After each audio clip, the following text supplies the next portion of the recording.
John does not explain himself. He signs the papers and absorbs the resistance. For once, he does not need applause. At the same time, a new initiative takes shape. A fund, modest by his standards, but intentional. It is designed not as charity, but as support. Emergency assistance for working parents, school supply grants, childcare credits for those juggling multiple jobs. The application process is simple. No essays, no performances of suffering. Just need? Susan hears about it weeks later from a coworker during a lunch break. They say it came straight from the top, the woman whispers. No publicity, no interviews. Just done. Susan listens without comment. She does not ask who is behind it. She focuses on her work, on her son, on rebuilding the sense of steadiness she fought so hard to protect. Slowly, life begins to feel less sharp around the edges. The extra hours she used to take just to stay afloat are no longer necessary. She has time to help her son with homework without glancing at the clock every few minutes. One afternoon, she receives an email. It is not from John. It is from the fund's administrator, informing her that her application for childcare assistance has been approved. No strings. No expectations. Just confirmation. Susan stares at the screen for a long moment. Then she closes the laptop and exhales. Across the city, John stands in his office, watching traffic move far below. His phone buzzes constantly, but he ignores it. He thinks about Susan's words. Use your power to make things fairer. He knows this does not erase what he did. It does not absolve him. And it is not meant to. Weeks pass, then months. One evening, John attends a small community meeting held in a converted library space. He sits in the back, unnoticed, listening to people speak about resources, about dignity, about what it means to be seen. When the meeting ends, people begin to file out. Susan stands near the door, talking with another parent. She looks different. Not richer, not transformed, just lighter. Their eyes meet across the room. There is no shock this time. No anger. Just recognition. John does not approach her. Susan watches him for a moment longer, then finishes her conversation and walks past him toward the exit. As she reaches the door, she pauses. Without turning fully around, she says quietly, "I see what you did." John nods once. It was the right thing to do. She considers that, then says, "Do not stop." "I will not," he replies. She opens the door and steps out into the evening. It is not forgiveness. It is not reconciliation, but it is something honest. And for John, that is the beginning of redemption. Months later, the city feels different. Not richer. Not easier, just steadier. Susan notices it in small ways. Her schedule no longer changes without warning. Her paycheck arrives on time, every time. Her son's school sends home fewer notices asking for emergency contributions she cannot afford.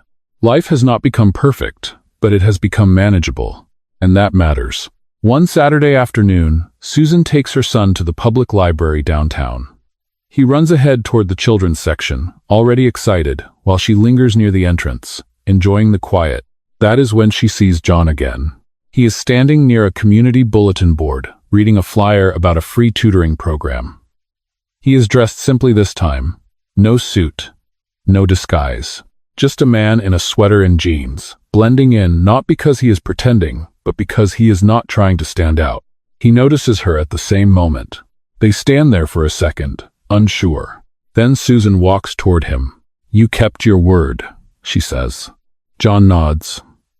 "I tried." She studies his face, searching for something. She finds no expectation there, no entitlement, just patience. "My son is inside," she says after a moment. "If you want to say hello, I can." "I would like that," John replies. "But only if that is okay with you." She considers, then nods once. It is. They walk inside together. Her son looks up from a book and grins when Susan introduces John as a friend. Nothing more, nothing less. John crouches down to his level, listens intently as he talks about dinosaurs and planets, and Susan watches quietly. Later, as they leave the library, John pauses near the door. "There is something I want to give you," he says. Susan tenses slightly, instinct returning. "It is not money," he adds quickly. He reaches into his jacket pocket and pulls out a small folded piece of paper. Carefully, he opens it and holds it out to her. Inside is the $10 bill, framed by clear laminate. Preserved, not displayed. I kept it, John says softly. Not as a reminder of what you gave me, but of what I took and what it taught me. Susan looks at it for a long moment. Then she closes his hand gently around it. No, she says. That lesson is yours to carry, not mine. He nods, accepting that. They stand there, the late afternoon sun spilling across the sidewalk, traffic humming around them. I am not asking for forgiveness, John says, and I am not asking you to trust me. I just wanted you to know that if we move forward, it will be because you choose to. As equals. Susan meets his gaze. For the first time, she does not see a man above her or beneath her. She sees someone standing where she is. That, she says quietly, is the only way I would ever say yes. They walk down the street together, side by side, no longer hiding, no longer testing. Not because wealth disappeared, but because power finally learned how to listen. And this time, love does not begin with a disguise. It begins with honesty.